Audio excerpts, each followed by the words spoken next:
Joining me now, somebody I have known forever. We've basically professionally grew up together in Washington, I think. Jake Tapper, you're, of course, Can I tell everybody you're the first sort of memory? here simply because you're hawking a book. True. I'm not sure if people know.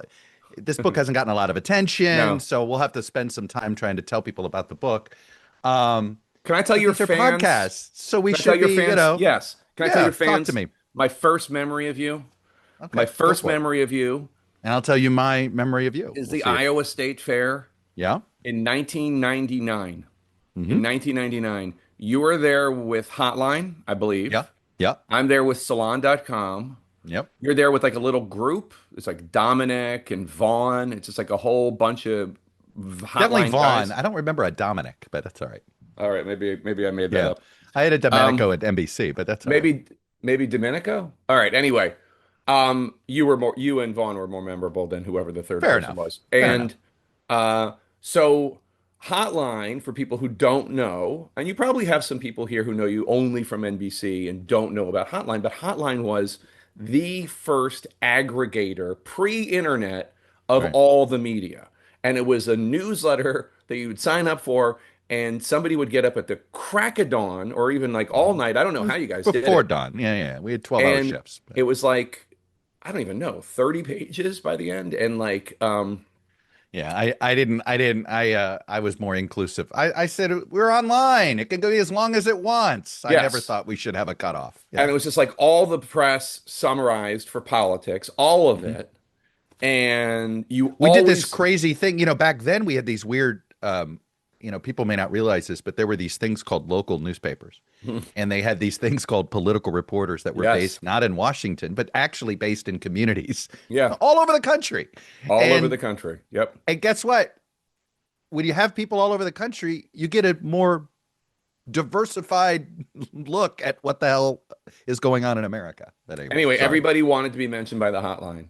Yeah. And We one did of one my, thing. We bolded the names, right? We bolded all of your names, and that's what well, mattered. All reporters' I names. just remember just because I was at salon.com and, we were trying to get established and trying to be Right. recognized that being mentioned and having my reporter mentioned alongside of the David Broders of the world Right.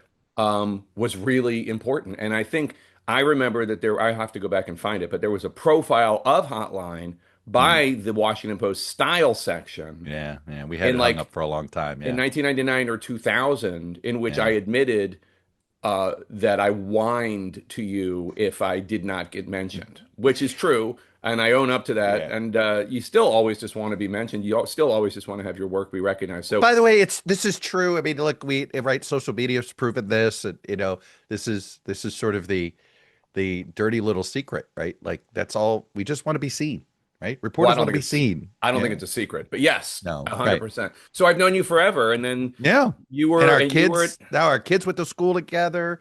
our You're kids have having been your to, first one is leaving. My second one is leaving. How are you handling this? You're gonna have a kid in college. I'm gonna have a kid in You college. ready? I'm going no, I'm not ready. And I'm gonna Yeah, be a it's hard. mess. I'm gonna be a mess. And we have the same breakdown, older girl, younger boy, and Yeah. I'm gonna be a mess.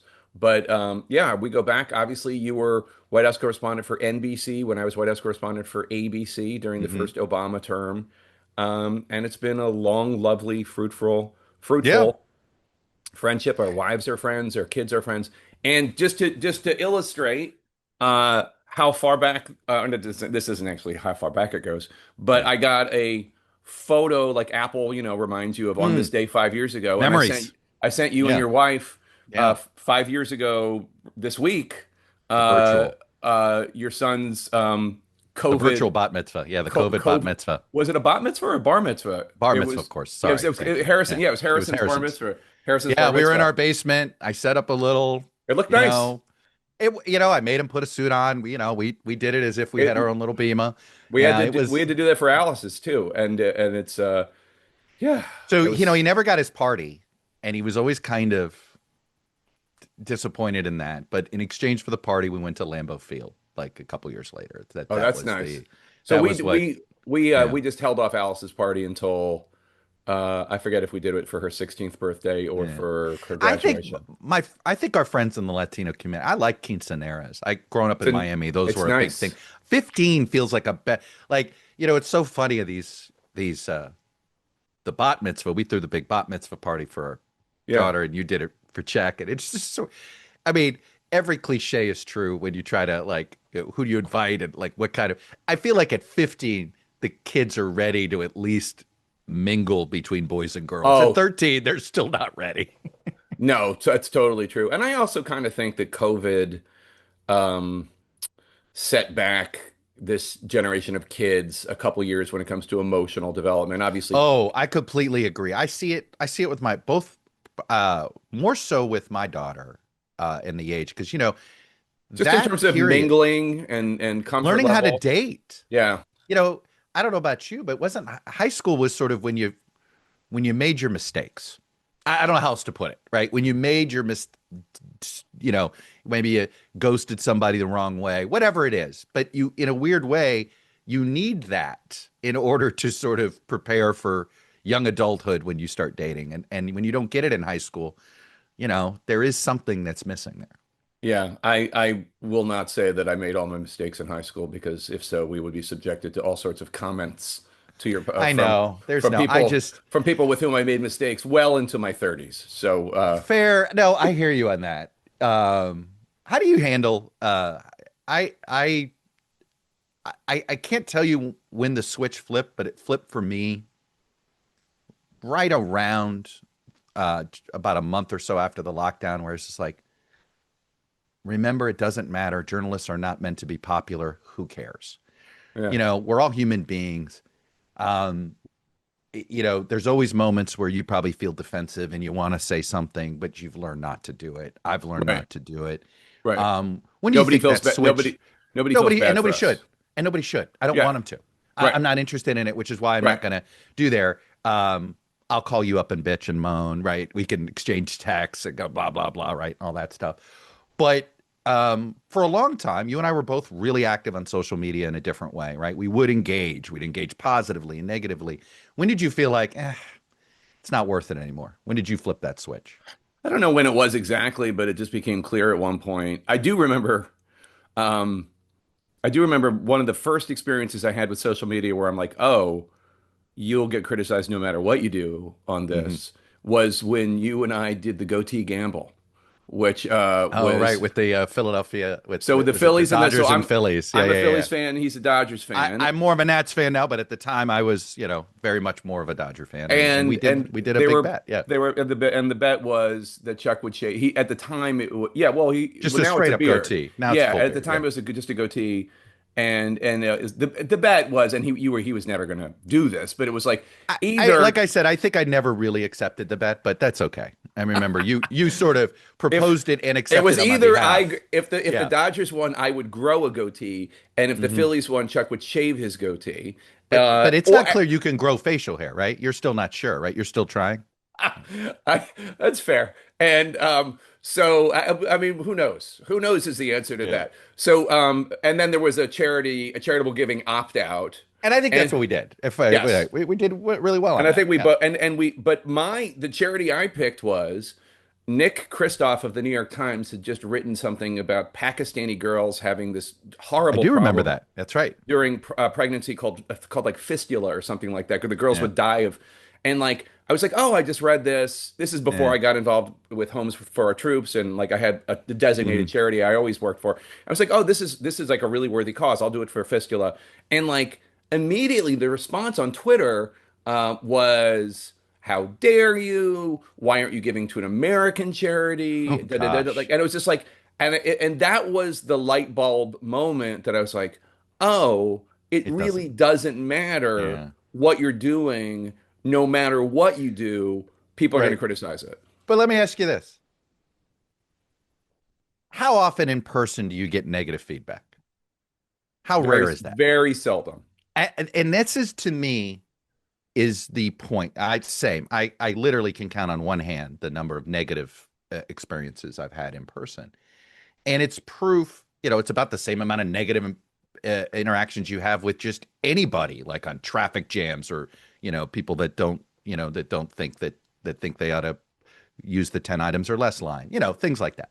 Right. Um, it's proof that if we all spend more time face to face, we're not going to be assholes to each other. No, I agree. I agree. And the social media has definitely made us as a, and I don't think it's in real life. I think it's only on social media, but it's made the world seem harsher. Well, and I sit here and I try to say this all the time. There's an online world, and there's the real world. Mike Lee is a great example of this. And I used to say this about Marco Rubio when he was the Senate. The online senators versus who they were sometimes in person, and they were like different people, Do you think right? Mike Lee is not who he I don't know who Mike Lee is. right. I'm not, and I sit there. I'm not trying to say this as some sort of provocative statement. I don't know, Yeah. right? Like you think and one of the things that I think the longer you do this job, the more politicians you meet, is I don't presume I know any of these people anymore, like who they really are, right? Yeah. Because I think the mistake we can make sometimes is we assume if you get elected, there must be something good about you.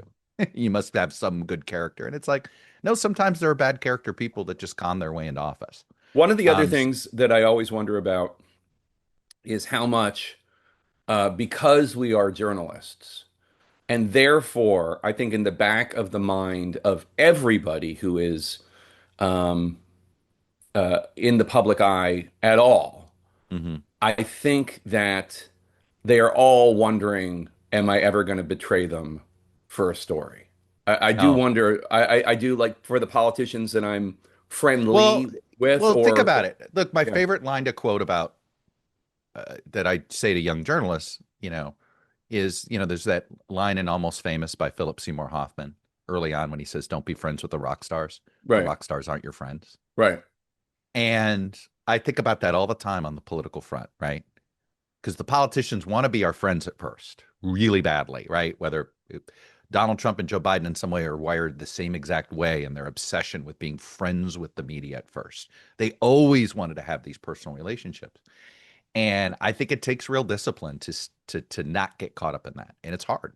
You're yeah, human beings because you want to, it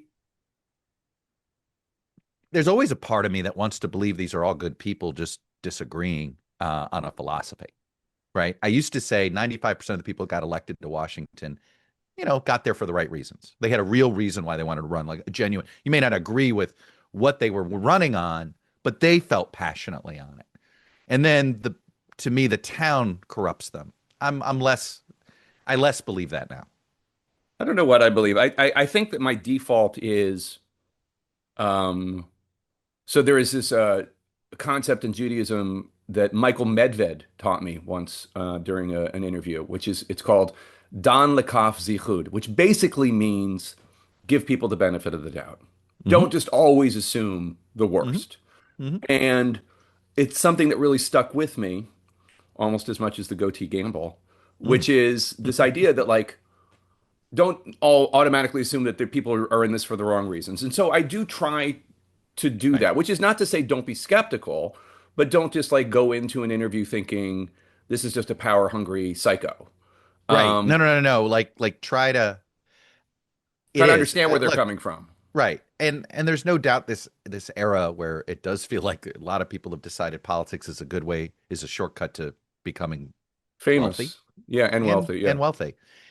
That's the part of this that I, It is a good you know, shortcut. You get a lot of insider information and you can invest accordingly. And it's still, and this is how you know that the yeah. town is truly corrupt, is that like the Stock Act still hasn't passed Congress. This idea of banning members of Congress, like just saying if you have a portfolio, you have to put it in a blind trust and I like, mean, and that's the it. idea that that's controversial, like it's the public trust that They you're do trying to get get. Yeah, lots of of insider information. They course they do. do. They're in closed door hearings all the time. By the And way, like so do you and I. What do we owe? I've thought about this. I don't look. At the same time, I never I'm invest based on that neither stuff. do I. But the point is, we could, and I'm sure there are some of our brethren that do. I'm sure, but I don't.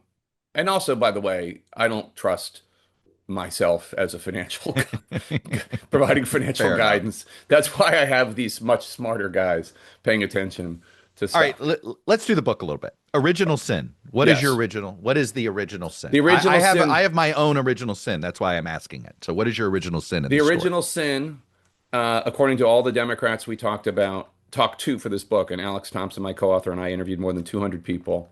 Hmm. Um, and I'd love to find out about your book experience when you wrote your Obama Hillary book, Chuck, because I found people much more willing to talk to me for a book than for anything else in my life, than a print 100%. story, a TV interview, or just general reporting, whatever. I got to So, know people better doing the book that I did yeah. as a regular old reporter. No, A there's no hundred doubt. percent. I don't know No, if no it's doubt. because it's just it's there forever or whatever, but in any case, the original sin is Joe Biden's decision to run for re-election. When he had implicitly, Hmm. not explicitly, but implicitly Yeah. suggested that he would be a one-term president.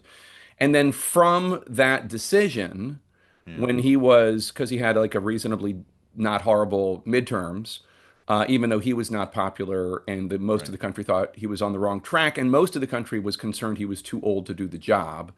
Right. From that decision came a much shadier set of decisions, which had to do with hiding the Right. degree to which he deteriorated cognitively, which really started getting really bad in the summer of 2023. So for me, the original sin was running in the first place Oh, well, yes, I've heard you talk about this because, because his um, family was in crisis right, because his at the daughter time. and his son were I addicted mean, to when drugs. I followed that Hunter Biden trial soup to nuts. I read every single transcript. I read all of the testimony. I cannot believe to this day, Jake, that that Joe Biden did this to his kids. So somebody I close to the just family, can't believe that he did it. I somebody can't. close to the family told us, and this is in the book, that everybody knows, some of the family aphorisms like, my word is a Biden, or, Hmm. et cetera, et Right. cetera. A lesser known Biden family saying is don't call a fat person fat. And by that they mean it's not about politeness. It's about hiding truths, not acknowledging truths. And this person close to the family suggested that there are lots of truths that the family did not want to face up to. One, Beau is dying. Hmm. Two, Hunter is addicted Hmm. to drugs. Three, Joe Biden cares about his family more than he cares about anything else. Hmm. And those three are not true. This person close to the family said, and that's when you talk about his running in 2020. Yeah. I think that comes to bear because obviously he was putting his ambition, and if you want Ahead. to be Sure. charitable, his hopes to save the country from Sure. Trumpism or whatever, Right. obviously was putting that above what was going on with his family and his two children and their struggles.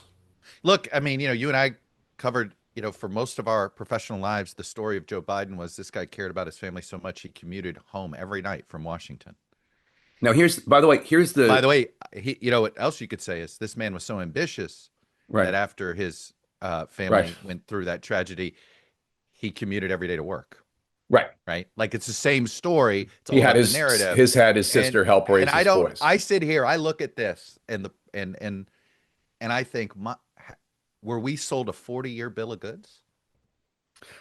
Well, there is this, and this is in the book. There is this legend of Joe Biden, and some of it is based in reality, and some of it is based in myth. And the legend is, And by the way, he's not um, the first president where there's oh been no, myth. I mean, my God, in fact, they most all presidential resumes uh, are are have some myth in them. All of them. We could sit here and do it. But anyway, go ahead. Well, I mean, you could talk about the Obama's marriage because, I mean, like she never wanted him to run for president, period. And No. Oh, like, I and mean, she's been pretty honest and open about that, right? yes, And no, that and memoir, I mean, yeah. I mean, it was so pretty clear. Yeah, go the ahead. legend, and this is one of the things that people love about Joe Biden, is this idea that no matter what life throws at him, he gets up off the floor and gets Hmm. back to work. Get up, he says. His dad used to Yeah. say, "Get up." And you No, he measure, always seemed to be optimistic, find a way to be yeah, optimistic. Yeah. debilitating stutter, horrible car Hmm. crash that killed his wife and daughter, two Yeah. brain aneurysms, and on and on and on. That same quality, however, is what paved the way to this bad decision. This idea that Yeah. I'm Joe Biden and I cannot be defeated by age. I cannot be defeated by whatever is going on with my mind and my body right now. I will Mhm. persevere. And it's not just a mythology for some people in the family and close to the family, it's a theology. Mhm. And like any religion, skepticism is not permitted. So, uh, one of the things that I've been a bit more defensive of the overall media coverage than clearly others would like to be, right? Meaning, you know, I I think the blaming the media is an excuse not to blame the actual people that did this. Okay. I, Like yeah, the media is a look, for better or for worse, we're a reflection of the best version of events that we can come up with at we are times. only as good as our sources. And I've brought this up and I heard you bring this up too, which is the single most difficult thing to report out on a politician is health. So sensitive. Yeah. It exactly. It is easy to frankly get shamed out of doing it.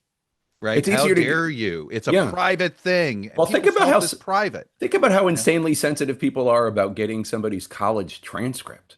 I Right. mean, people are crazy about that. Like that should honestly just be like automatic. You're running for president. Okay, here are my grades in college. Who even Yeah. cares? But you can't even get that because No. they're so crazy. But yeah, the health stuff, and we saw And this it's by not the, an insignificant thing. And I do think what I want to like sort of focus our conversation is that how should this change sort of our unofficial vetting process of presidential candidates? Because I think it should, frankly, we got to be more unpopular in what we do. yeah, You know, Wes Moore wants to tell us about this Bronze Star. Well, all right, we're gonna like find out every little thing. How earned was it? How much did this happen? And I say, look, I'm singling him out because he's maybe running for president, right? right. And And you and that's I obviously both something know, he's very sensitive about us also. correct. Yeah, And it will, and you and I both know the way political operatives work. Anytime you can identify a topic, if you're an opponent, on somebody that you know is going to get under their skin, you're going to go 10, right. you're going to go 10x at it. Um, but I do wonder if the Trump era and the Biden cover up, right? The combination of these two, in theory, it should create the single most skeptical press score for the next decade that we've had in our lifetime. Let's say maybe not since Vietnam, I but what agree. say So you? I agree. And you know, it's funny you say that though, because the moment you say we this is a lesson we have learned from Biden, Yeah. uh, whatever the lesson is, it should now be applied to every president. The right wing goes, oh, so that's the reason he wrote the book on Biden, just to get at Oh Trump. Like, no, no, but I'm just saying, like, that's the I know. insanity of this It's conversation. always some bizarre Trump, like there's always some bizarre So, Trump angle, so bizarre right forget wing Trump. angle. So forget Yeah, Trump for a second. Let's talk yeah, about post-Trump. Let's talk about right. post-Trump just to remove that nonsense from this. Dr. Jonathan Reiner, who you know, who is a cardiologist at GW, very respected. He's been a consultant or an advisor to the White House medical team for a long, long Hmm. time. He told us for our book that what he thinks needs to happen is that the White House physician needs to provide their health report, which is a voluntary thing, Yeah, and which completely probably dis shouldn't be voluntary, no, but go ahead. exactly. And Yeah, also, they decide what they're going to release and what they're not going to release. The White House does. But that voluntary thing, that should be that should be submitted under penalty of perjury. hmm, And I would go even farther and to say that that medical report should list, though I doubt Reiner would disagree with me on this, every medication that the hmm, person is on and every test and the results of every test. And one of the reasons every test, I think, should be like delineated hmm, is because Biden never got a cognitive test. Now, when his doctor, Doc O'Connor, was asked why not, he would say he doesn't need one. Cognitive tests are when you only see somebody once a year or once every 2 years. I see him every day. I see hmm. what he's doing. His job is a cognitive test. But there's another explanation that some people posit, which is the only reason you don't give a cognitive test is if you don't want to know the results Right. in this situation. We Look, should you're going to also need a note constitutional amendment to do this, though. I really, unfortunately, you don't because think it could just be a law? no, it's separation of powers. The legislative branch can't necessarily. So it's just like all of the, the issue of trying to uh, force a blind trust, that you can do it for every cabinet secretary, but you can't do it for the president and vice president due to the Well, separation of powers issues. there should probably be some constitutional amendment Oh, I think there should be. We got to look. that has this that has like everything like the Stock Act. It has I everything in complete, it. absolutely, and not only that, probably we got to redo the age stuff.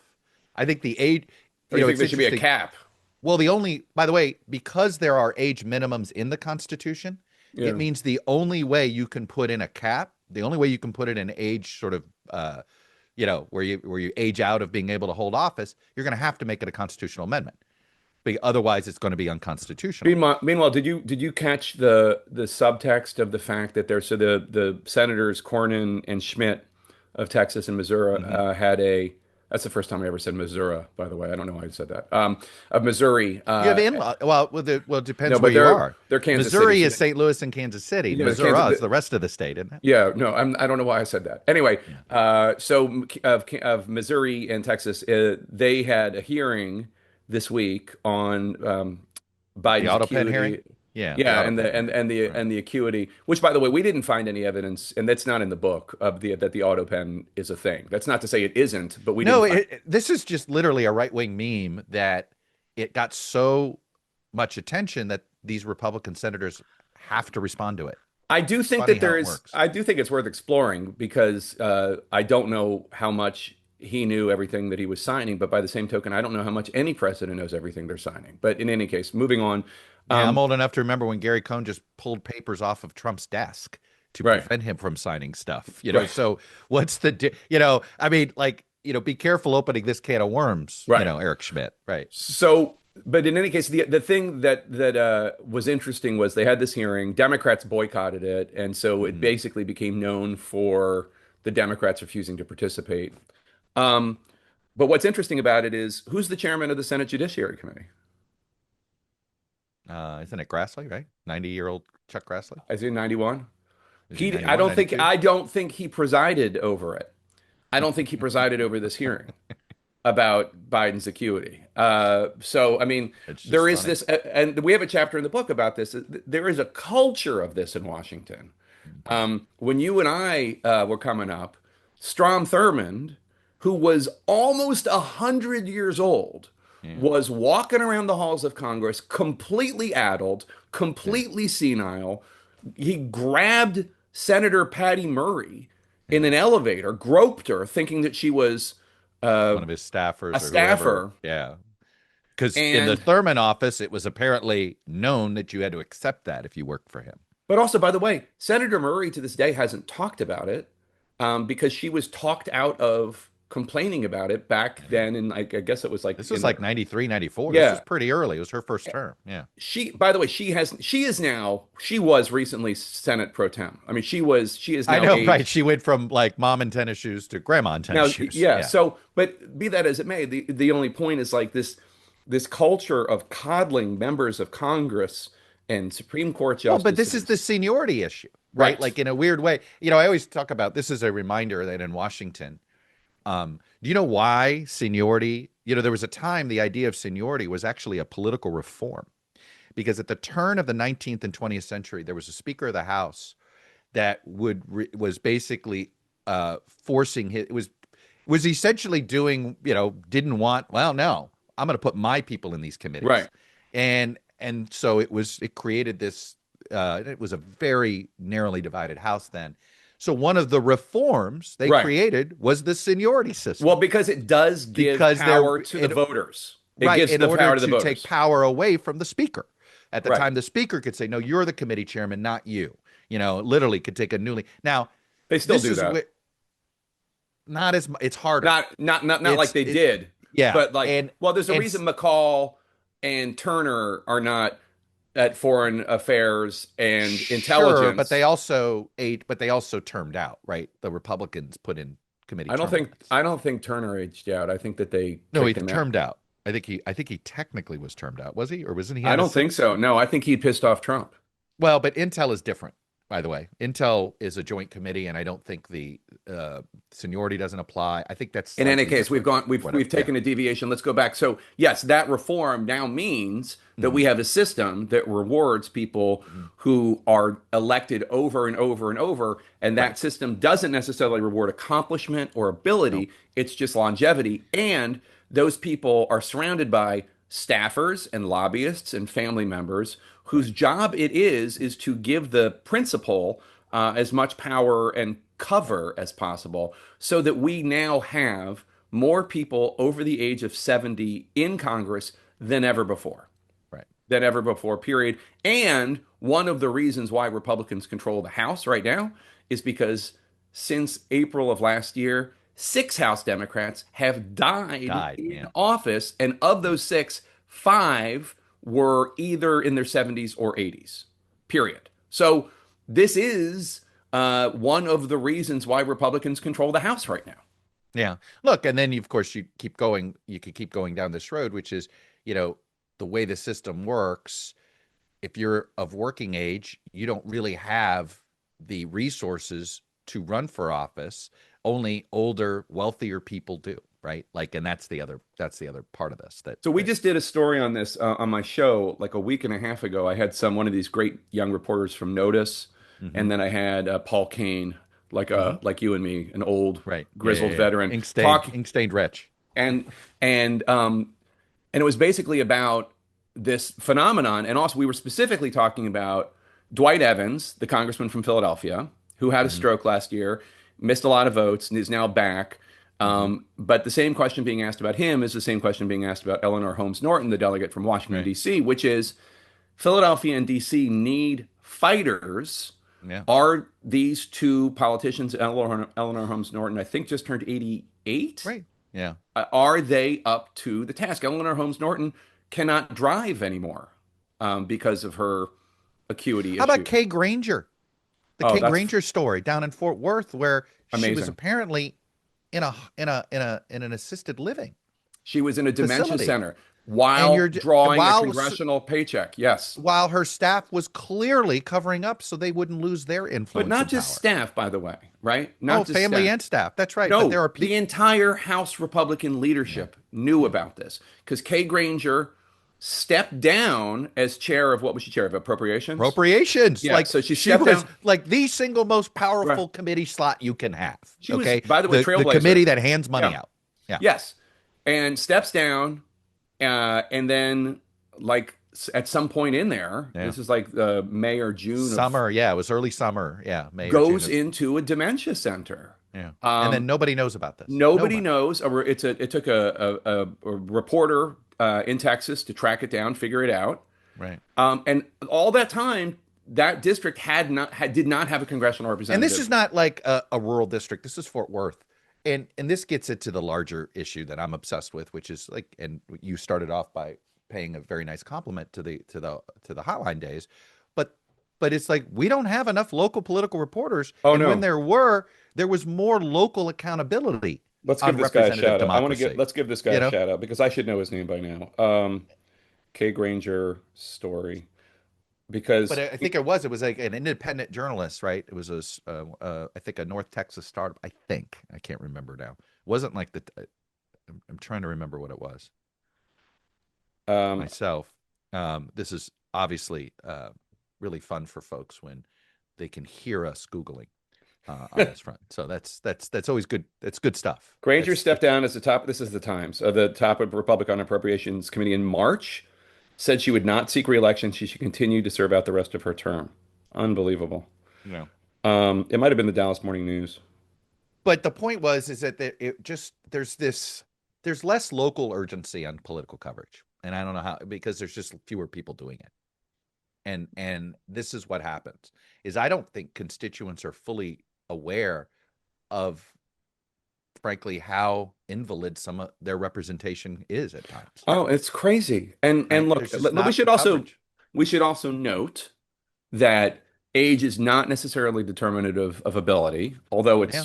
there is a correlation, but it's not necessarily Oh, determinative. I'm gonna get grief. My mother has noted the few times that I note, about, and My mother works, and she's, I've learned not but to mention my parents in these situations. So, but yeah, I no, will no, say, no. I'm not mentioning my mother, exception. My mother, yeah, there and are my exceptions to this, yeah, but we cannot pretend no. that in your 70s and 80s, people don't slow down a little. And sometimes, it is actually a good time to go on the porch and drink some lemonade and read some books and Well, learn how I to look paint. at, but I'm going to be more crass about it, which is you're further away from how many Americans live their lives. So how do you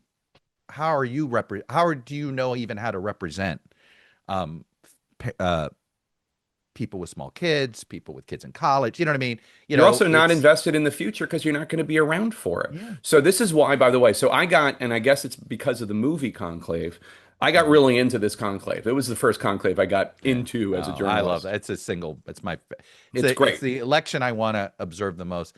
Conclave the movie was really good until the last 10 minutes. Yeah, I Then didn't it like the got twist, but the twist is stupid. beyond the twist, that movie got me really into the idea of the conclave, and I learned, and I guess some people, a lot of people probably knew this, or at least our Catholic friends knew this, but Hmm. like cardinals over the age of 80 have not been permitted to participate in the conclave since the 70s. How Since about the that? 1970s, yes, the Catholic Church has been well ahead of the rest of the Wait, world the on this Catholic one. Church is rarely ahead of society on anything, Yeah, no, but they but were they are like, on this, huh? the Pope said, well, they try to get cardinals to step down at 75, and they won't, Hmm. right? Right. And so, but what they said is, okay, but you can stay on and as Hmm. emeritus or whatever, but you can't participate in the conclave. You can offer advice on the sidelines, whatever, but like you're not voting because you're not. And I guess the thinking is because you're not going to be around for the future of the church, and like it should be younger people, and by younger they could mean 79, but like still.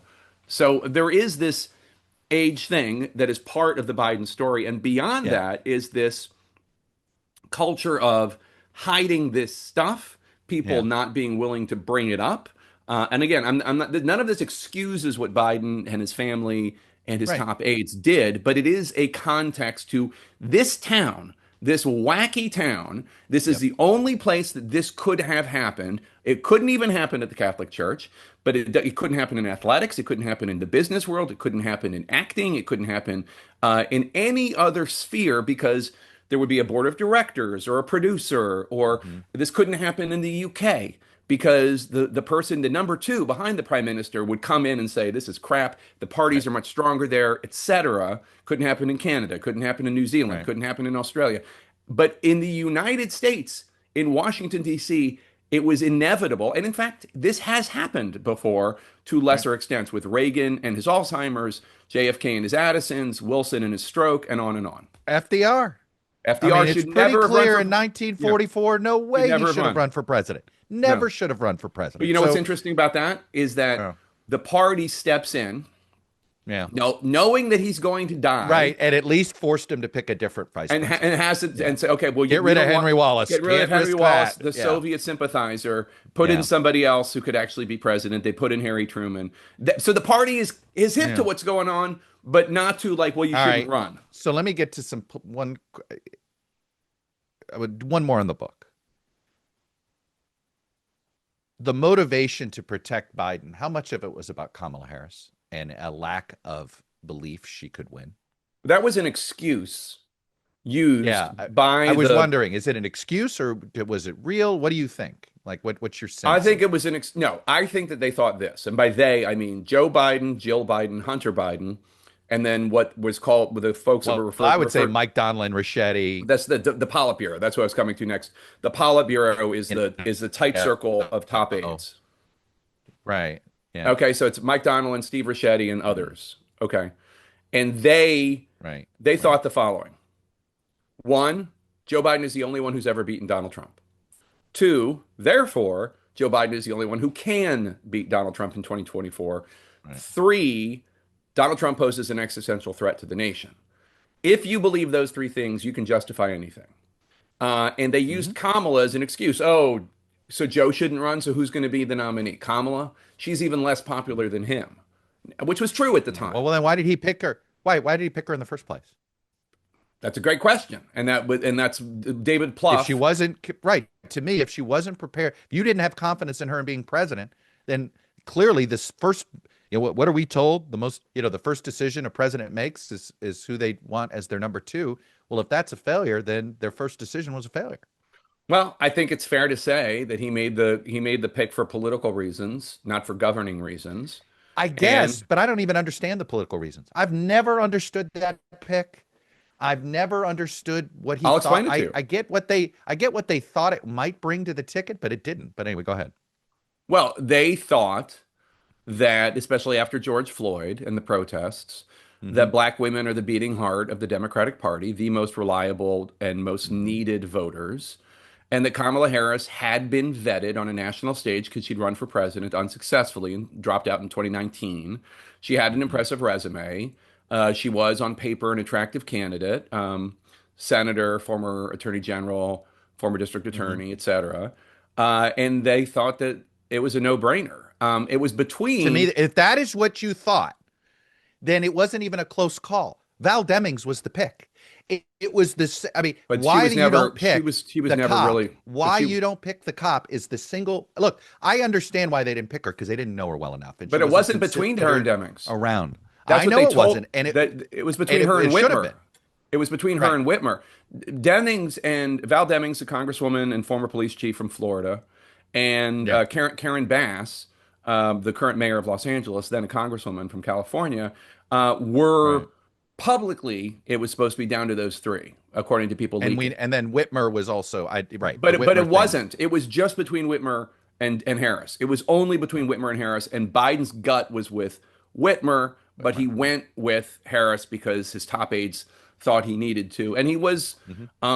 proud of that pick for the superficial, Sure. trailblazing civil rights reasons. Yeah. And those are three separate categories. I'm not saying that civil rights reasons are too superficial. I'm saying they're different Hmm. ones. And that's what he went with. But yes, that would drive Plouffe crazy. David Plouffe, Obama's campaign manager Right. in '08, his chief of staff. I know you know. I'm telling them. Right. And who was brought on to help run the Kamala Harris campaign in those last 107 days. It would drive him crazy because he'd be like, if you don't think she's up for the job, why did you pick her to be vice president? Because they picked. Right. Remember, Plouffe and Axelrod helped pick But don't forget, Biden. no, no, no, no, no, no, no, no, no.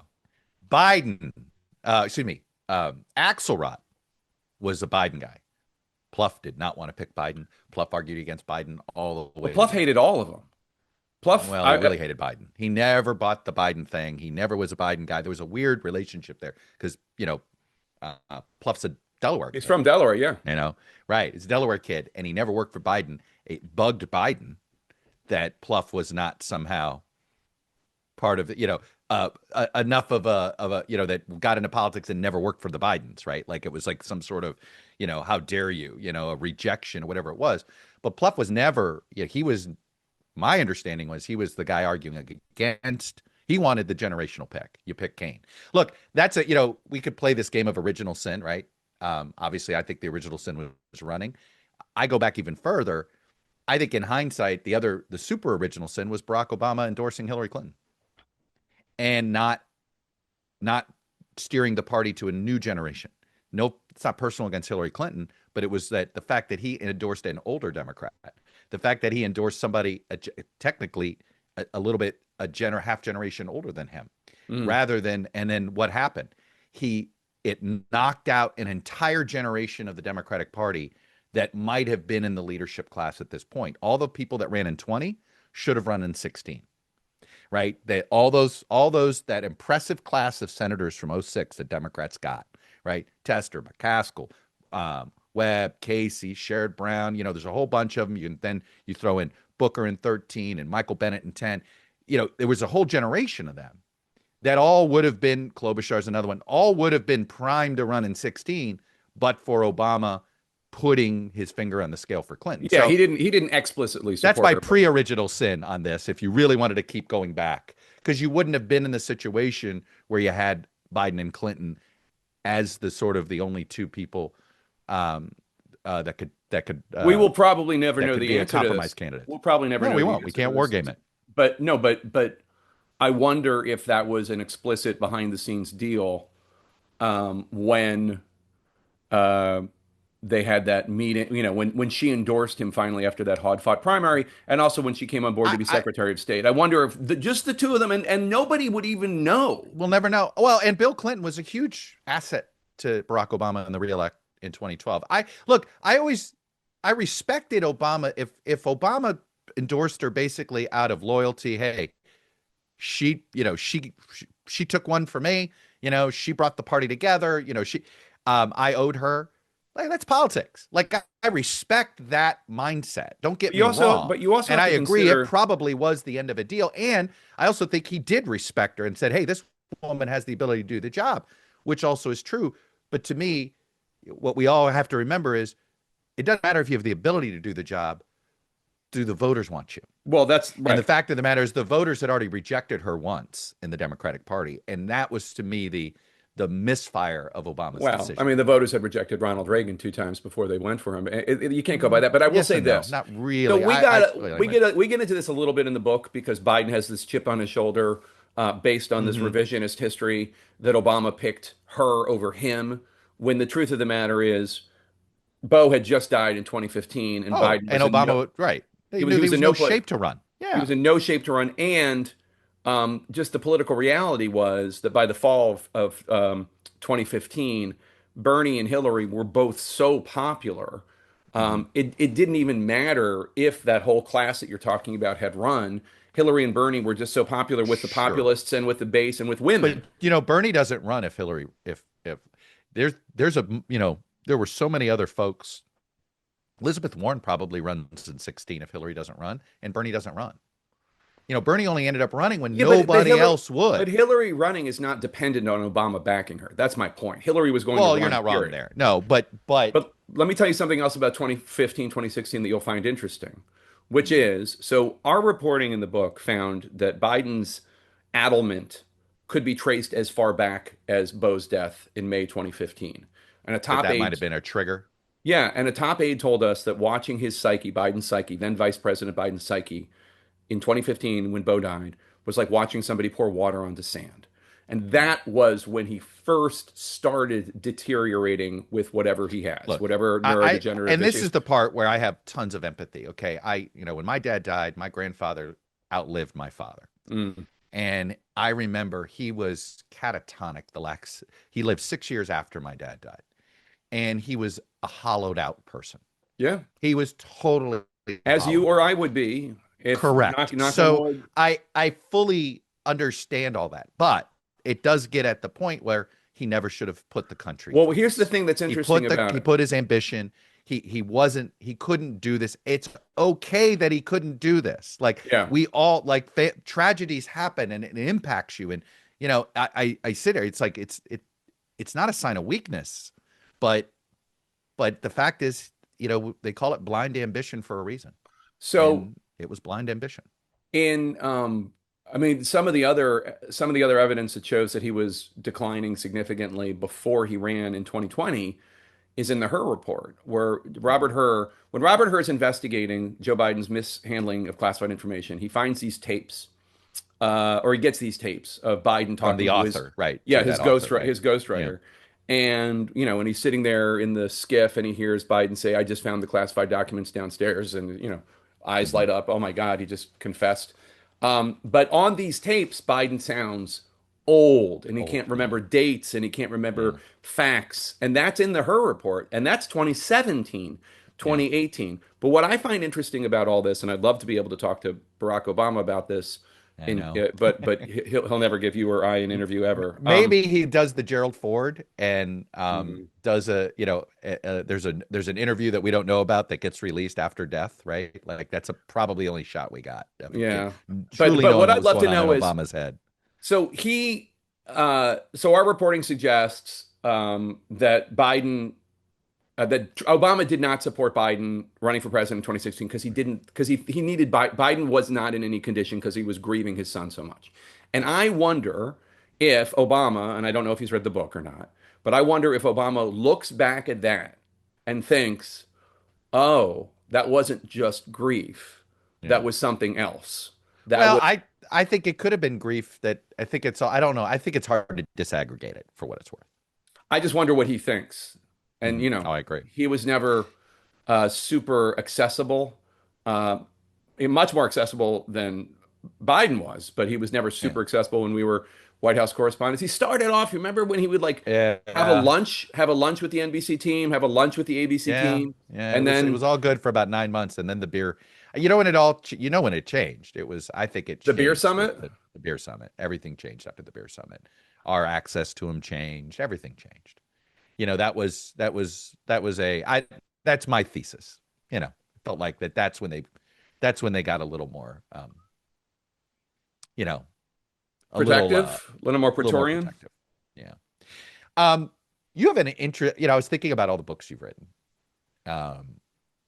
And you've done fiction. Yeah, You've done war, a yeah, war book.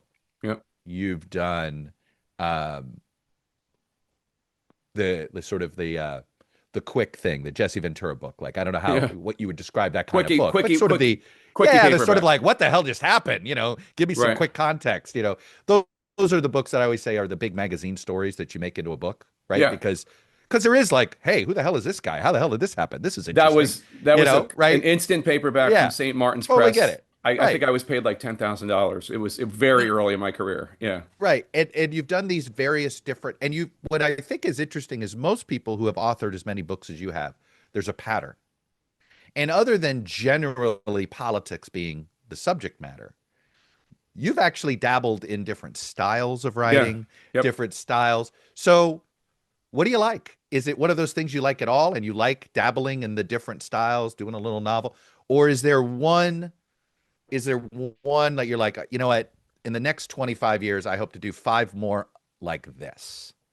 No, it's entirely what interests me at any given moment. Entirely. Yeah. And there other than politics writ large, there's really no theme.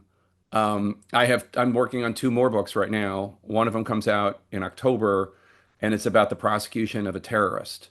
Mhm. And it's just I was at paintball with my son for his birthday party.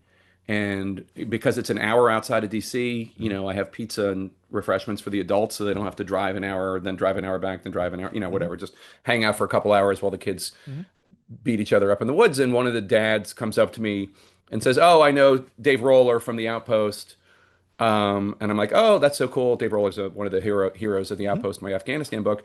And I said, "Yeah, that book's really tough. The Pentagon, the military, really doesn't keep very good records, and they're very reluctant to share." And he says, "Oh, tell me about it." And then he proceeds to tell me this incredible case that he was an assistant U.S. attorney for, in Wow. which they had to build a case against a terrorist, and it was just this unbelievable yarn. And it was just, and I so that's my next book, just because I was just Yeah. like, "Oh my God, that's What a fascinating." great story. So you're just a story follower. And I mean this in a good, like, that's Yeah, a good story. I want to tell that yeah. story. The one after that is illustrated. It's a great. It's Yeah. not a Well, novel, but that's what it's. I wanted to ask you. Like, you've always, like, if you could be a full-time political cartoonist, would you be? I don't think I'm good at it. Honestly, like no, I mean, yes, if I had like a whole new set of talents, that's fun, although that's a dying field, unfortunately. I don't just like I look at the political cartoonists that I admire, and I was just at the LBJ library for this book tour, and they Hmm. showed me some Pat Oliphant cartoons that they have in Yeah, the legend. storage. And first Yeah, of all, why, yeah. why are they in storage? Please put them up on the wall. But anyway, and they showed me, and I was just Why are they like, at the LBJ library and not like because somewhere else? LBJ, But like, because Pat Oliphant in the 60s, yeah, LBJ would read the political cartoons, look at the ones he liked, and ask for the tell originals? people to go get them, and then Pat Oliphant would sign them respectfully, Pat Oliphant, and hand them in to the Wow. president. Yeah, no, and there's like Wow. dozens of them, and it's just like, oh Well, my good. I God. guess good for him for saving it. I mean, he could have just given it to family, It's so at least it's so no, somewhere it's so archived. cool. Anyway, I look at him and I'm like, that guy was just the best political cartoonist. He just Yeah. took no prisoners. He was such a beautiful draftsman. I can't do that. But I will say the next book is about. So I was in France with my family, and my son and I went to the Museum of the Resistance, and we learned Hmm. about Jean Moulin, the hero of the Resistance. Hmm. And he was tortured and killed by the Nazi Klaus Barbie. And I'm like, oh, I've heard of Klaus Barbie. And then I just Hmm. went down this rabbit hole of Klaus Barbie, this Nazi who escaped Hmm. justice after World War II and was in Bolivia and blah, blah, blah. And then I learned so much that just like completely opened my eyes. And then I pitched um, a graphic novel, except it's nonfiction, about Klaus Barbie. And that's my next book after. So it's really, Oh, honestly, and that's just a so now you're complete. doing a graphic novel, which you've never Yeah. done before. So That's no, fun. exactly. So I think it's all just what interests me and what Yeah. is a challenge that I want to see if I can meet it. That's what I think Um, it is. let's get out on political satire. What's your Okay. favorite satire out there these days? Who's doing? Because I think it's never been harder to be a satirist of our current political world, because sometimes, or if you try to fictionalize what we're going through, you can't come up with the scenarios that we're actually dealing with, right? Like some Yeah. of it is, I, if I would have told you 10 years ago that, yeah, a president's family is going to start a mobile phone company. Oh Wow. my You know what I gosh. mean? Like, like just the little Or things a like this. Bitcoin. Yeah. And you sit here and now it's just sort of normalized. I think it's never been harder to be a satirist or Right. political humorist where you almost need to exaggerate in order to make a point, right? And Right. yet, how do you And like, exaggerate? How do you right, the world is satirize? exaggerated, Right. right? The world is satire. We live in a satire. Well, I do. I mean, I do Who do you enjoy. think's doing it well, like these days? I mean, I do think the late night guys, from Kimmel to Fallon to Seth Meyers to Colbert to Bill Look Maher, at you. You're saying good things about all of them. All of them will well, help you but sell I your mean, book. but I do see their clips, I and tease. they do make Yeah. I do like the test for me is always just like, am I watching the clip? Am I Hmm. watching the clip? Am I watching it all the way through? Yeah. Um, I do, and Bill Maher, who is obviously not predictable in terms of the stuff he's ranting on. I Which appreciate to me that. is makes them slightly more interesting because it's not predictable, right? Like, Yeah, yeah, I do. I wish it was more thriving, though, the political satire world, because it just does seem like it should be so ripe, and yet at the same time, it Well, just, there's like I take a guy like Greg Gutfeld. I knew You probably knew him too, 20 years ago when he he wrote was for the editor Salon. of UK Maxim. He was Yeah, the editor of UK Maxim, and he was sort of an iconoclastic kind of guy, sort of loud, but also like would satirize anybody. right. And the version that we see of him now is not the guy that he could be. I think a more interesting satirist if he didn't feel trapped by, I think, or maybe he's doing it by choice. I'm not going to say he's trapped, but if he didn't feel What's like a he had to satanic? stay, you have to Yeah, stay within the silo of your information ecosystem. I mean, look, I don't know Greg particularly well. I will say that, he's probably delivering what the audience at 10 o'clock on Fox Right? wants him No, to no, no. deliver. That's exactly right. Meaning like he's been audience capture, right? And to me, the best satirists are the ones that aren't afraid of pissing off their audience. I'll tell you, like when you asked about political satire, my mind immediately ran to Tom Lehrer, who from the 60s, Yeah. who I We're still showing our listen to. age, even though he was No, that was before our time. that I know. predated us. He's still alive out there. And Tom, if you're hearing this, you're a god. Yeah. But I have to say, and Ben Smith interviewed him once, like 10 years ago, and I was like so jealous. Um, he was a satirist who was just there to make the jokes and Yeah. just vicious, no matter who he was making fun of, the Democrats, the Republicans, it didn't matter. And he was so clever. And that's still, I still listen to him. I don't know. I mean, is there any satirist that you listen to that? I look, I now, I mean, I will say this. I look at the animators. I think the South Park guys still have captured Oh, the they're moment great. better. Yeah. I think they have captured this moment better than others. I think they really do well on the culture stuff. Like I really feel like the South Park guys really know how to sort of So expose the cultural they're sort of great. Do you know one of the reasons why they're so great? I'll tell you, because I did a piece about them for Nightline, yeah. like literally like Oh, 20 well, years ago. for Nightlines, if you have to say Nightline, it's automatically 20 years Yeah. ago, right? Well, they're still around, but yes. But Is it? Sorry, I didn't know. yeah. I have to be that one. I had to be reminded of. It's like you Yeah. telling me, like No, not 2020. Is that still around? I don't know. yeah. So uh they crash in a week. I mean, that's how they do it. That's why they're so, I mean, they're also very, very funny and they're very, very Sure. gifted storytellers and they have no allegiance to any party, and they are making No, they they're make true libertarians. I mean, they really yes, are. yeah, They're Colorado libertarians. I say this yes. that there's a distinction. You and I've done this long enough where we know you got your East Coast libertarians are one thing, but Colorado's a different cat, right? Like it's just a different walk of libertarian, and they capture it so well. So they crash it in a week. They do it in a week. It's also one of the reasons why the animation's so whatever. But you know, but they're brilliant, Mhm. and they're the kind of thing that I remember trying to introduce my son to The Simpsons, and I got ahead of myself. He wasn't ready for it. Um, Yeah, my son but likes Family Guy okay and South Park okay, but my son's a Shane Gillis guy. He loves tires. oh, is He that right? loves Shane Well, a Gillis. Yeah. lot of I mean, talk about the political satire. So Shane Gillis, Ricky Gervais, Dave Hmm. Chappelle, like a lot of the guys who, if you said that you liked them 5 years ago, you'd get canceled. Like Yeah, you're right. they really, and again, everybody should live and be well, and I'm pro Yeah. love and all that. But like, um, they're I guess what about SNL? We haven't even mentioned SNL in terms of political satire. I think Weekend Update's funny, but I the do funny thing, too, but the I'm just Weekend sort of Update, exhausted. I'm yeah, exhausted from the Trump stuff, and it's not their fault. Like, this is a formula somewhat. You got to do the president. You got to do that, and they've been doing it for 50 years. You got to keep doing it, right?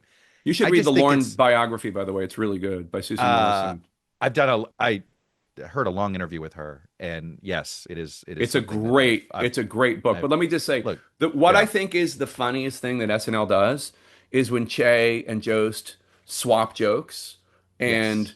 Che makes Jost say like the most racist jokes, Well, it's and the uncomfortable, right? That's what you like. You and I both like a comedy that it's a little uncomfortable, yeah, right? And to me, and really maybe good that's satire is supposed to make you a little. You're not supposed to just be comfortable and laugh. You're supposed to be like, oh, right, that's how you know it's effective satire. right, right.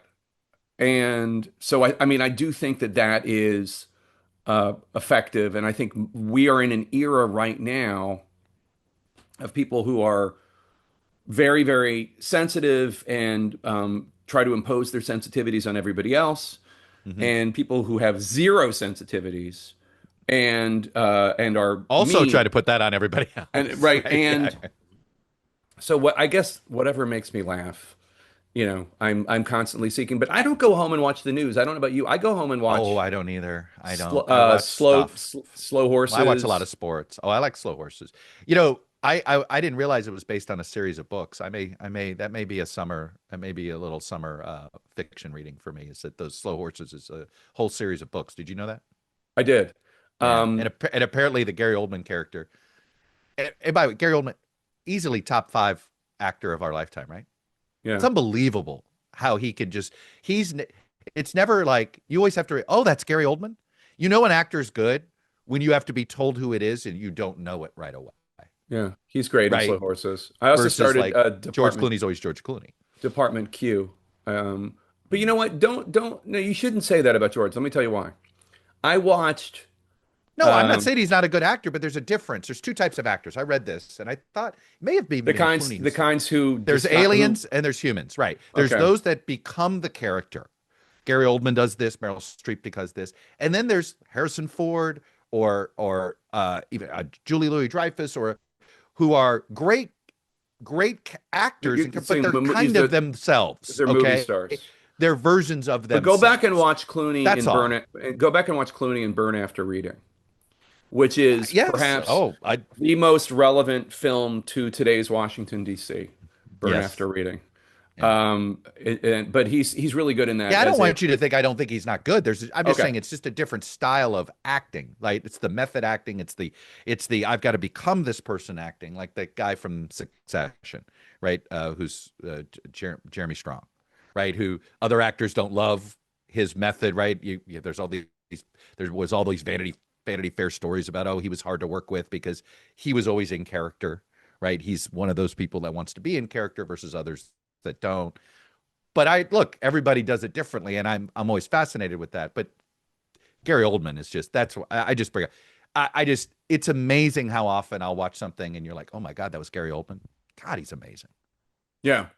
Well, just to think that the guy in Slow Horses is also the guy from Dracula from Yeah. 100 years ago is My pretty point remarkable. is apparently the reason I want to talk, apparently the books, the character Gary Oldman plays in Slow Horses, right, with all the farting and how Yeah. disgusting he is He's in the show. awful. He's disgusting. Apparently he's like even more disgusting in the books. Oh, even Like worse? it's yes, it's even worse. How could he be He's, worse? I know. Like That's what I'm like. I'm a little afraid of reading one of the books. Like, really, he's is it going so to? Is he literally I going started to watching, by the way, here's wipe another one you'll himself in like. the middle of of an interrogation? Sorry, Here's another one you'll like is I just started watching Department Q, where's which that? is Oh, is that the that's an Amazon thing, right? This is a James Bond thing, like a spin-off of the Bond stuff. I don't, you know what? I have every streamer and I don't even know. I just talk into the thing and it brings I it know up. what you But mean. Oh, but you do. Yeah, I know um what you mean. Yeah, Department first world Q, problems there, Jay. it's Scott Frank is this writer director who's just absolutely brilliant. The Is first Q? thing Isn't that? Is it a little James? Is it a is it a it's no, derivative it's of Bond? basically no, Oh, not at all. because It's Q. That's what basically I thought it it's was when I basically saw the. cold case. It's basically cold case. Okay, Not the TV show, but the concept Br is Britain or America? UK. Yeah. Okay. It's really good. It's really good, and it's Matthew Good. Do you know? I think it's pronounced Good. He's this incredibly good-looking Mm. guy who he's like one of these guys like William Hurt, like a character actor born into a leading man's body, and he's in it, and he's shaggy, and it's just it's good. Anyway, just recommended. Just recommending. I still need to get caught up on films. Yeah. I haven't seen Sinners. I haven't seen Friendship. There's a ton I need to see. So let me ask you this. This is always something that people ask me about, and I don't have a good answer other than I just constantly read. That's just what I do. But you're also very culturally literate, and there's always, and I'm sure people wonder where do you find the time? Um, I get asked this How all do the you say time. that? Yeah, right. How do I you get asked this all the what's your time answer? because of the Yeah. books. I mean, first of all, I'm very driven and obviously a little nuts. Do you not sleep a lot? You probably don't sleep a lot, right? Um, I Are you a try to 5 hour sleep. guy? 4 hour No, guy, 5 hour guy? no. I need more than that. I try to sleep a lot. I try to go, and I go through different periods where I'm like I'm sleeping well, and then I'll go through a period where I'm not sleeping well. Mm-hmm. Um, I work a lot. I'm just constantly working. I don't do a lot of vegging. And in the Well, it's not morning, work. If you're doing that, that means it's not really work. well, You that's the enjoy other it. thing. I mean, if it were work, you wouldn't do it. There's These a difference. I always books say that. are Yeah. these books are a joy. But Well, then there you go. I'll tell you the way I do it. I constantly have this laptop or my iPad that I'm drawing on with me Hmm. at all times. And if I put down my stupid phone and stop reading Yeah. Twitter or Instagram and go online and Yeah. start working on Google Docs or All I'll say Word, is, ever since you slowed down on social media, you've written more books. I'm not saying that's there's a correlation, there but is a I'm saying there's a correlation. correlation. I Yeah. stopped. Oh, no, I You were a stopped. heavy tweeter. You were a I heavy was a tweeter, big tweeter and I stopped. 2014 to about 2018, right? When you say, I don't know when I stopped, but I definitely stopped. And it's funny when people like attack you for things that you haven't done in 5 or 10 years. later, I feel the same way. Yeah. Which, And it's just look, people there are talk, times I go back. I regret how much I was on Twitter in oh 2011, yeah, 2012. I totally. do. Totally do. I remember like in that early experience of like 2009, 2010, people Yeah, would the early. tweet, people would tweet, and I'm including myself in this, like anything they were experiencing or thinking they would share. Right. And it was almost My an, remote's not working here. Like tweet it. yeah. It was like, what are we doing? And I remember Mike Allen of now currently of Axios, and I don't know who he was with at the time, maybe Politico or whatever. I don't remember who he was with at the time, but I remember him writing something about it, and I was like, and I had tweeted something about Alice, my daughter, when she was maybe like one, and Mm-hmm. it's something like,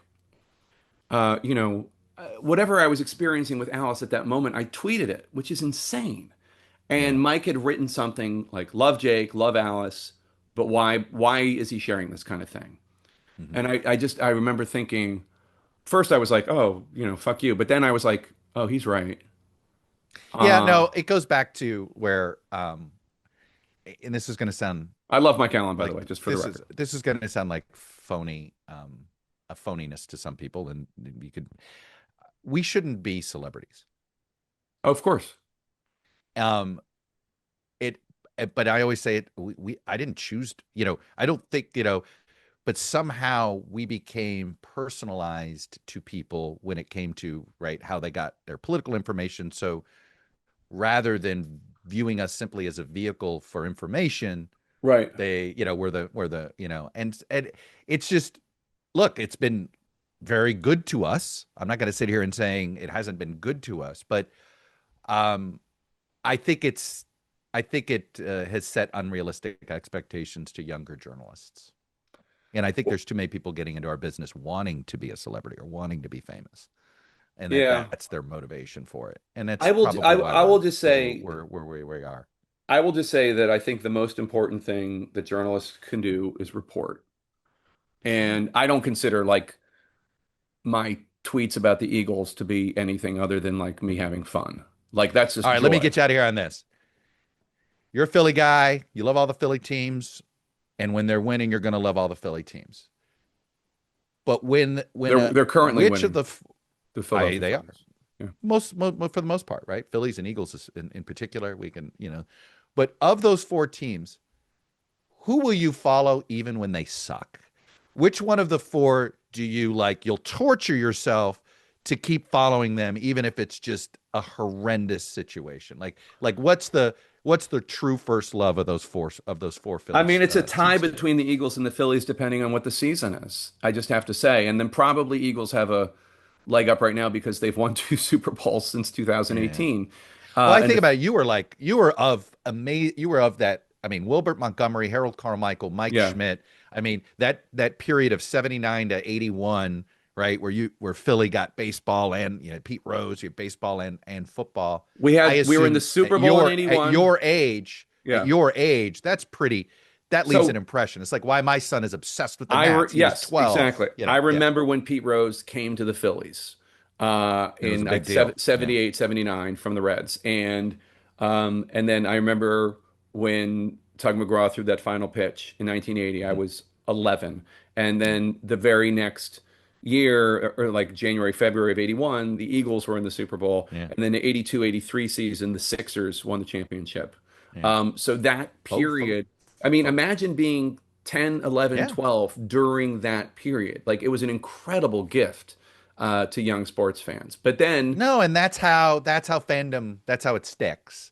yeah, So Flyers is probably the weakest of the four. I'm just not a hockey fan, and it's probably just because I can't follow the Were they puck. not good? Do you think they were No, not good when you no, were the in Broad Street then? Bullies were great in the 70s when I was growing up. Yeah. Probably also a lot of this is just shaped by who your parents are rooting for Yeah. and who your friends are Right. rooting for. Yeah. Although will say my best friend when I was in grade school, a guy named Jason Lerner, was a huge Bobby Clark and Flyers fan. Mm, Maybe if just like life, maybe if he'd taken me to a game, I would have become a Flyers fan. yeah. I don't know, but I just, Well, I've been sitting on a manila envelope of I for some reason have a World Series champion Phillies color photo from Tops somehow oh my flat from God. 1980. And I've literally, it's been for Jake. It's been sitting on my desk. So one of these times I will remember it when we see each other for dinner. But I do. I think of you all. I like that the 80 Philly stuff. I'm way into sports collectibles these Yeah, days. yeah, And I know you are too. You're sort of a sneaky eBay guy. I Comic am. books or what is it? Comic books? Comic books, political Yeah. cartoons, historical stuff, and then Yeah. I do have a bunch of baseball cards, and I think I have almost every Mike Schmidt card ever, except for this one very obscure sticker card from when he was with the Puerto Rican League in like 71, 72. You That's the got to go one. find that. You I got to go know, I get it. know. That's a By the cool. way, I just got Yeah. Jackie Robinson's rookie card. That was a big Which one? 48 leaf or 48, 49 leaf? 48. Okay. Because the 49 leaf is also marketed as a rookie card. It's not though, right? It's No, I this. know. I know. It's actually the same exact photo. It's the same exact everything. Just they just reprinted it in 49. Yeah, and there's a lot of fakes out there also. Yes, there is. Yes, there is. Yeah, and Jackie Robinson memorabilia, just because I've just become a huge Jackie Robinson fan Yeah. for like 30 years, just because of who he No, was. I've got it. Campanella was my dad's favorite player, so Oh, cool. I do Campanella and Jackie, but more I've been Campanella because it's a little more affordable than Did you do Jackie. anything so the Dolphins didn't get their White House visit during Yeah, I Nixon? was never a Dolphins fan. Oh, My is that dad had right? some. Yeah, my dad had a grudge against the Dolphins for What? ripping off the university, the Dolphins and the Hurricanes, Oh, University of Miami. My first love is college football. It's University of yeah, Miami. yeah. Like that, I will follow. If they're 0-12, I will watch every game. It doesn't matter. Like I'm gonna, I will torture myself. I love everything about them, and and part of that is again, I was of age when they dominated college Right, football, right, right? right. Like so when that happens when you're that age, you never lose it. But um no, my father was not a Joe Robbie Do you fan, hate University of Florida uh with a with a passion like passion? no other. Yeah, Right. And do because you still consider them cheaters?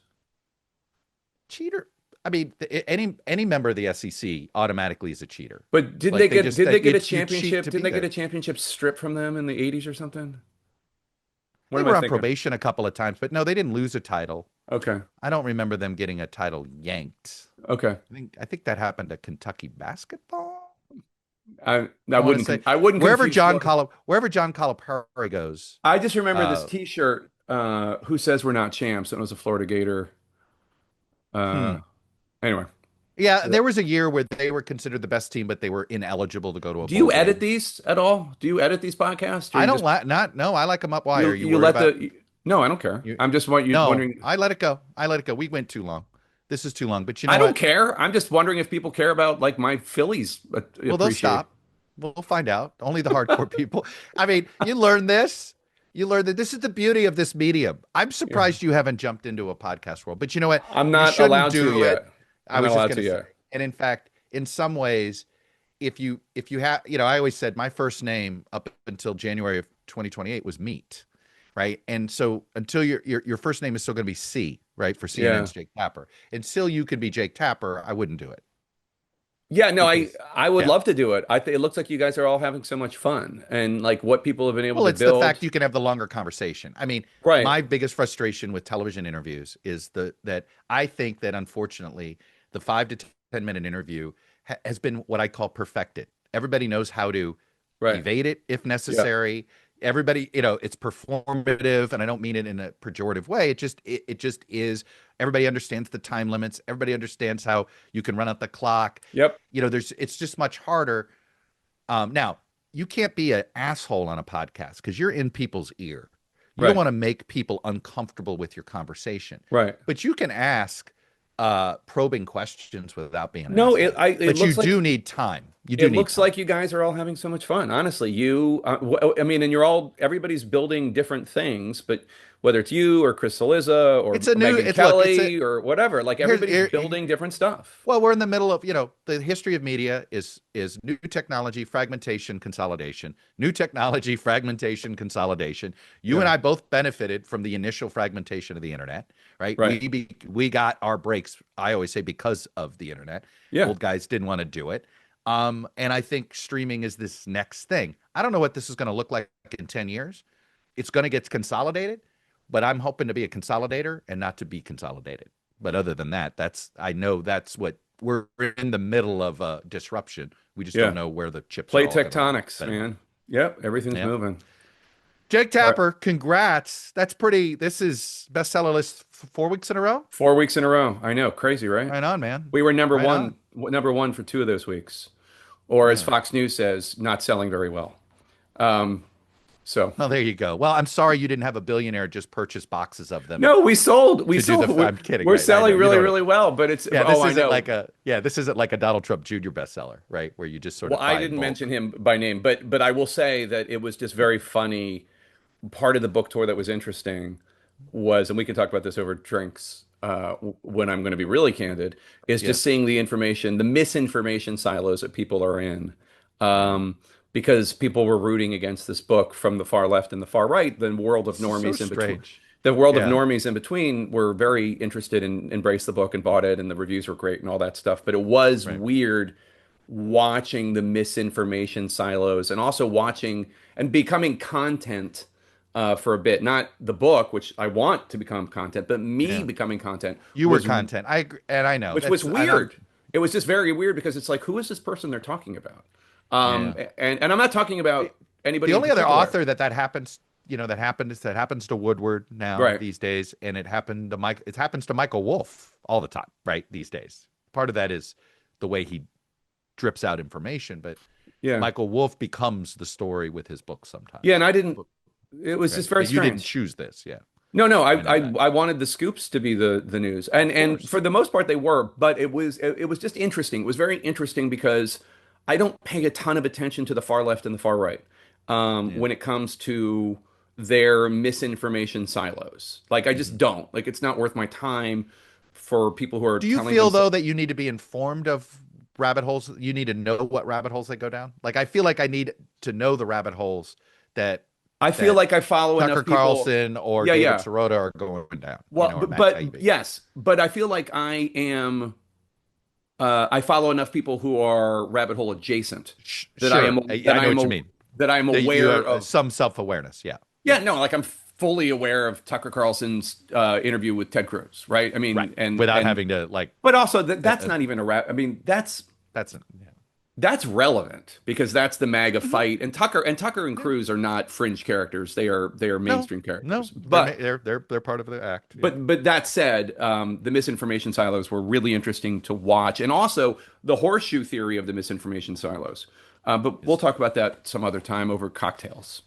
Yeah, it's amazing that this whole time there's a news story that's hanging over our head that we're all waiting for it to be I enacted, don't right? think he's gonna. Yeah, I Well, don't who either. knows? But you're right, you can't predict.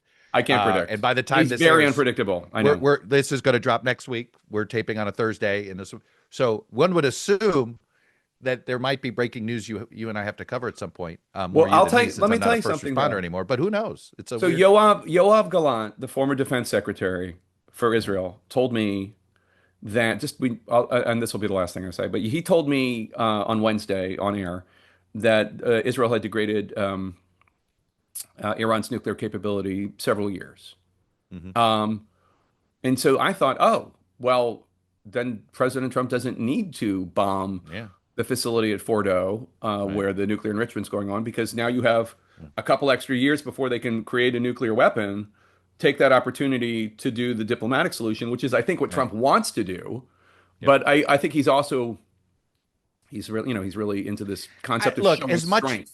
As much as I think he's, temperamentally, there's probably 329 million other people that temperamentally might be better prepared for dealing with some of these situations.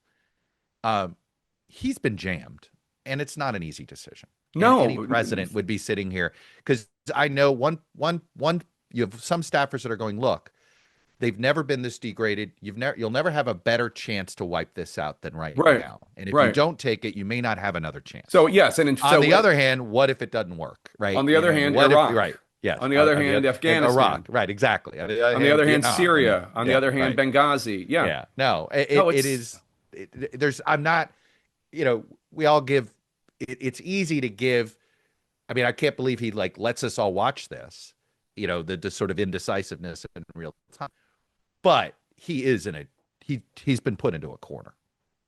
It's not Yeah, easy. It's not an easy 100%. call. I don't know if sympathy is the right word, but Not typically. Well, look, this is the job. You wanted to be president. Yeah. There was that, Obama used to talk about it, right? Remember, he used to say this all the time. The decisions that get to my desk are the ones nobody else wanted to make. Right. This is the definition of that. Yes. Do you want to? Right. It's all out there. But yeah, perfect. Jake Tapper. Thank you, Chuck. We did our little, we let people in on something, maybe. We'll see.